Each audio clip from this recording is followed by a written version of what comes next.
Imagine a world with the most ordinary object in your home, the brown cardboard box with the delighted "Arrow never learned your address." Imagine the signal that never arrived. No one-click whisper in the night, no push notification promising tomorrow's doorstep miracle. Imagine a man in a dim office in Seattle on a winter morning in 2001, fingers pressed to his temples as if he could hold the entire economy still by pinching it between thought and bone. He listens not to the hum of ambition, but to a harsher sound, the fluorescent buzz of a room where decisions become fossils. He thinks in numbers and rivers and time horizons, in flywheels and free cash flow, in the ghost of a company that wants to live. Outside, the sky is the color of eraser shavings. Inside, a clock is loud enough to be a verdict. Jeffrey Preston Bezos, in this version of reality, is both familiar and unfamiliar. In the world you know, he left a hedge fund to sell books on a web few trusted, built a marketplace so frictionless it rewired expectations, held loss like oxygen until profit arrived by quarter's end in 2001, and then quietly, decisively built a second company inside the first, a factory of rented computation that turned the loud rattle of servers into a service shaped like air. He launched hardware you could hold and rockets you could point at the sky. That story exists in photographs and stock charts, in the alleyways behind every store that either adapted or died. But there is another story that coils through the same years like a shadow through a rainstorm. In this story, the crash lands harder. The bonds that in our world found buyers find instead a locked window and a guard shaking his head. The credit line that should have stretched into next quarter phrase like damp rope. The dot-com dead pile up in the headlines, and any sentence containing long-term vision begins to taste like a punchline. The boardroom table looks longer than usual. The lawyers use careful words that sound like apologies wearing suits. The CFO slides a spreadsheet forward. You can practically hear it crack the varnish. A line item glows like a coal, cash burn that can't be rationalized into magic. He tried everything already cold experiments that felt like parts of his own ribcage, renegotiated with suppliers who laughed first and then softened into pity, pressed the pedal on operational efficiency until the vehicle shrieked. He invoked the flywheel, the habit, the patient accumulation of tiny improvements. But markets are moods disguised as math, and this mood cannot be charmed. What if we shutter now? He asks, voice steady, and salvage enough to pay people cleanly, to leave no crater behind us. The question sits heavy. Silence is a kind of agreement. Somewhere in the building, an espresso machine hisses like a snake withdrawing. The announcement goes out on a gray March afternoon. The press calls it the end of an era that barely began. In bookstores across America, managers who had practiced grim speeches about price wars look up, confused, as if the weather has reversed. In a handful of garages, sellers who once lived on a trickle of online orders wonder if the river was a mirage. Warehouse floors are swept in an unusual hush. The last boxes, empty, symbolic, are stacked into a rectangle taller than an optimistic person. Someone sharpies a smile on the top one anyway. That night, Jeff drives home slower than he ever has. The city doesn't know it lost a future. The city just glistens with rain. He does not waste the year. Wasting is a sin he never understood. He flies to Memphis to study the choreography of parcels at dawn. He walks through loading docks in Newark and Joliet, through fluorescent cathedrals of inventory where time is measured in footsteps. He drinks coffee with the kind of engineers who look at a conveyor belt and see a patient with a treatable disease. He sits in the last row of conferences under names that will become lore and watches PowerPoints that believe in themselves the way a young father believes in his child. He knows two things with a pain that resembles clarity. People will still want the world to arrive at their door, and computation will become utility like water if someone can make the pipes invisible. There is a small company in Boston building orange robots that scuttle like obedient beetles. There is a last-mile algorithm in a university lab in Austin that models a metropolis as a living organism. There is a cluster of cheap servers in a storage unit in Renton that hum together like a monk's choir. Jeff does what Jeff does. He synthesizes. He puts on a shirt with no logo. He calls people who answer phone calls at strange hours. He sketches in notebooks. He raises a little money by promising nothing except competence and endurance. He names the company in pencil before committing to ink. Blackwater Logistics, which he crosses out. Pivot Works, which feels too glib. Finally, Rivet Fasteners, not Rivers. Rivet Technologies. Rivet begins as a consulting firm. No one remembers and becomes a systems integrator. Everyone in operations whispers about. They don't sell enchantment. They sell time shaved off a journey. Rivet turns a concrete cube near the port of Tacoma into a demonstration lab where trucks dock themselves with a choreographed sigh and parcels find their own exits. Bring us your chaos, the pitch goes, and we will teach it to Q. He hires people who love whiteboards and quiet. He writes a one-pager for everything. Barnes & Noble, whose executives had once spoken of that online bookseller with a mixture of contempt and theater, issues a contract to Rivet that reads like a confession. Tell us how the web could be a friend we keep at arm's length. Target calls. Then Costco. A European parcel carrier sends a delegation that seems stunned by the efficiency of a building where nothing bears a human name. Zones are letters and numbers. Pathways are music for feet. His team fashions handheld devices that map a picker's path like a river finding its lower ground, shaving seconds that become dollars, that become contracts, that become a new kind of gravity. He wakes up before light, and the day arrives in blocks. Stand-ups, factory floors, vendor tensions, the delicate, relentless work of persuading resistant reality to bend. He shifts weight, constantly, between empathy and insistence. He used to dream of a storefront visible to everyone. Now he dreams in Apis. And yet, don't be fooled, ambition is still there. Coiled, chlorinated, patient. The accident occurs in November 2004. Not a human accident. A metaphorical one, the kind that moves silently like a glacier until a cliff face breaks. A client leaks that Rivet has hacked together a side project in an unmarked warehouse, reselling unused compute capacity from clients' backrooms at night. You mean, the journalist writes in a trade rag that accrues influence by acting casual, like a power grid for servers? Jeff learns the article over lunch and says nothing for a long time. Then he swallows, smiles a smile without joy, and says, turn it into a real business. They call it Helios because the sun doesn't set on the cloud, because names still matter even when products devour naming. They push it out in 2006 to a handful of companies, too desperate to be skeptical. The pitch is simple. Pay for computation like you pay for electricity. We will take the capital expense, the pain, the humming heat, the Patch Tuesday dread, and sell you the abstraction at a price you call obscene until you try to build it yourself. Helios grows in the dark like mushrooms. Developers who choose confusion as a hobby log in at midnight find the documentation sparse but honest and begin to treat Helios like a friend who shows up without being asked. By 2008, in the timeline you never knew, Rivet is not a consumer brand, but it is something more dangerous, indispensable and unseen. A former march of retailers look less terrified when they open their quarterly reports. Streaming works smoothly enough to be taken for granted. Startups that once would have spent a year buying servers now spend a week buying ideas.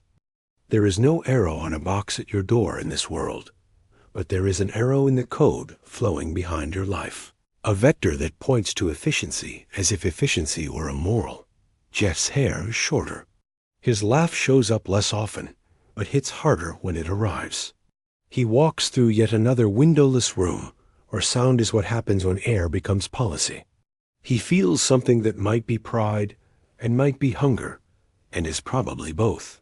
He has never forgotten the March afternoon when a company's heartbeat became a legal closure.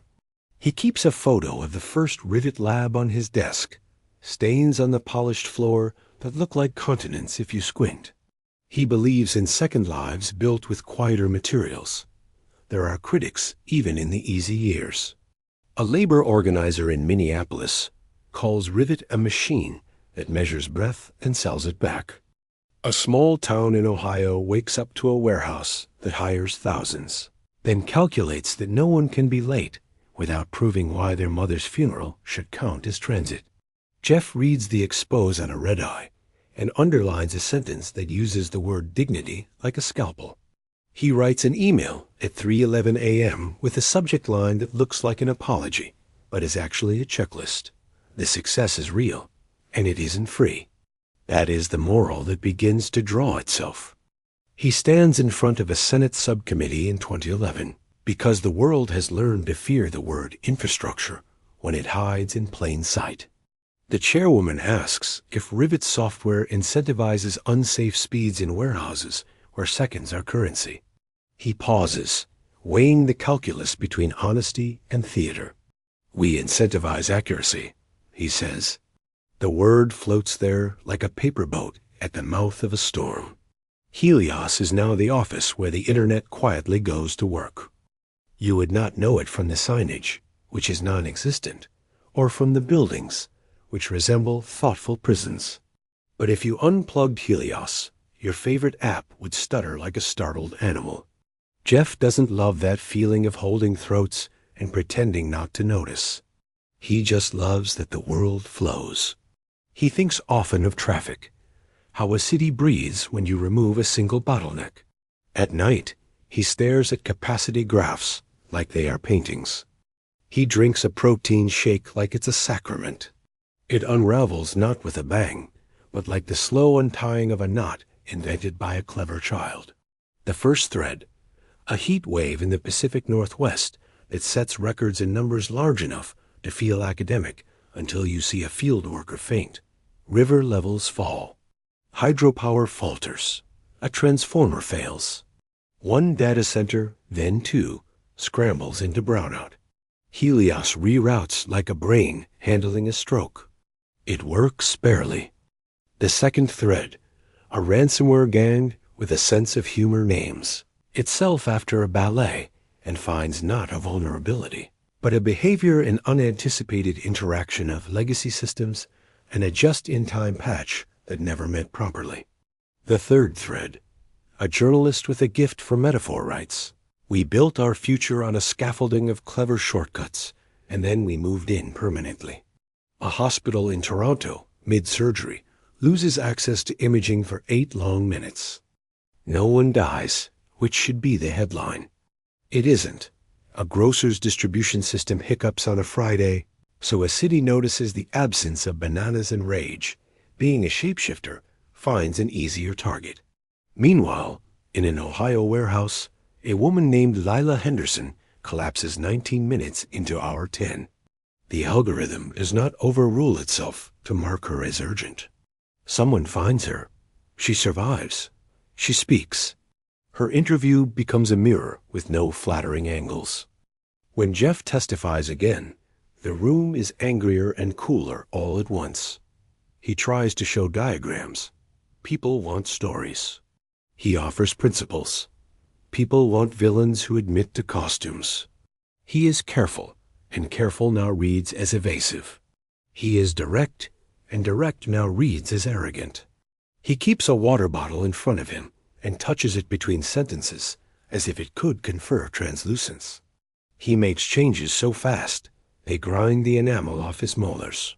Alerts move from urgent to intrusive. Warehouse targets raise by a beat and then lower by 2. Rivet establishes a safety ombuds office with teeth and budgets it as if the ombudsman were a product.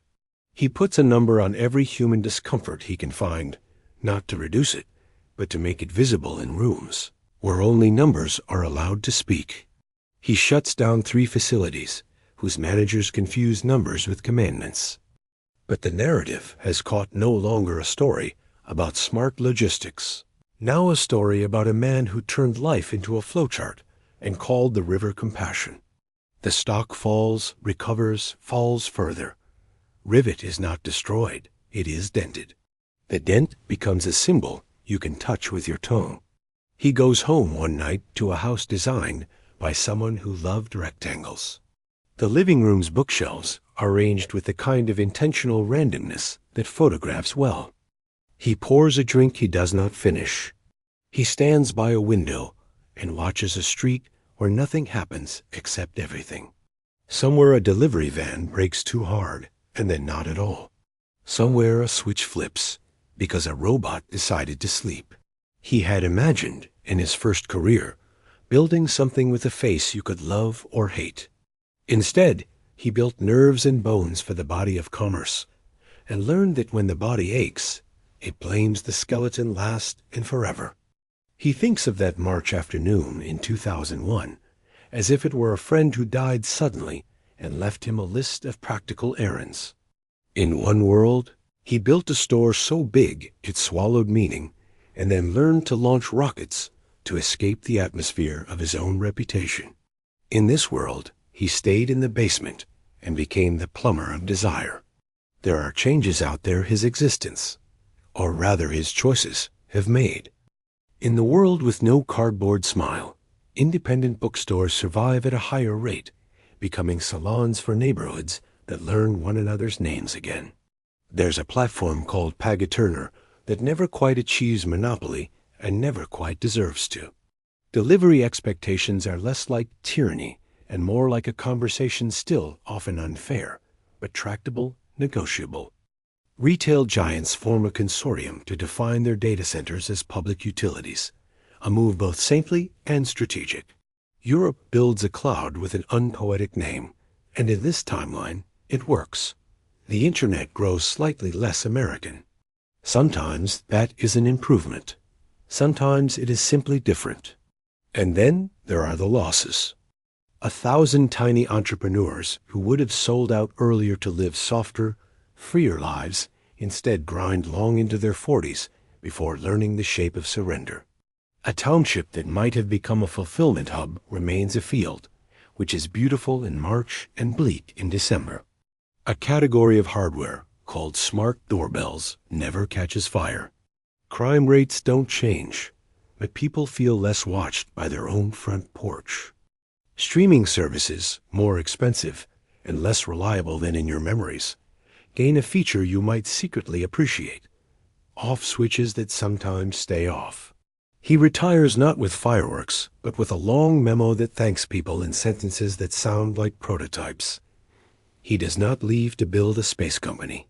He leaves to build a think tank that studies latencies that matter to human life.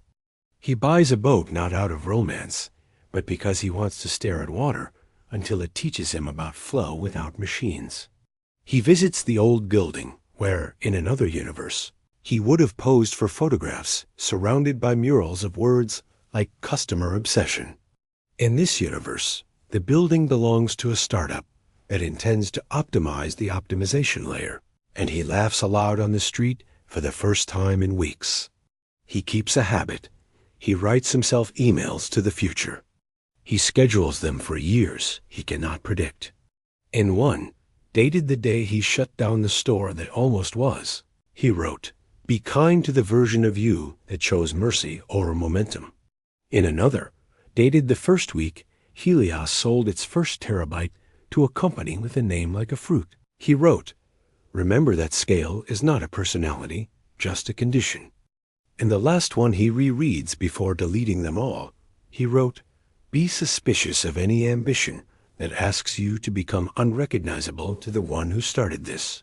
He is not unrecognizable. He is scarred in a map you can only read from the inside. He can still, at parties he avoids, be coaxed into explaining flywheels on napkins. He still believes in customer obsession and the primacy of the long term. He simply learned that the customer is a plural word and sometimes includes the person wearing a hairnet at midnight who is not buying anything but selling seconds of their body. He thinks the world would have been different if the company had lived. He cannot be sure it would have been kinder. Imagine standing in a universe where the most ordinary object in your home is a book with a handwritten inscription, because the clerk at the store still knows your name. Imagine a network of servers that run the night shift quietly so that cities may sleep. Imagine a man who built both the bones and the apology. Now imagine these are the same place. He never speaks publicly about failure as destiny or as gift.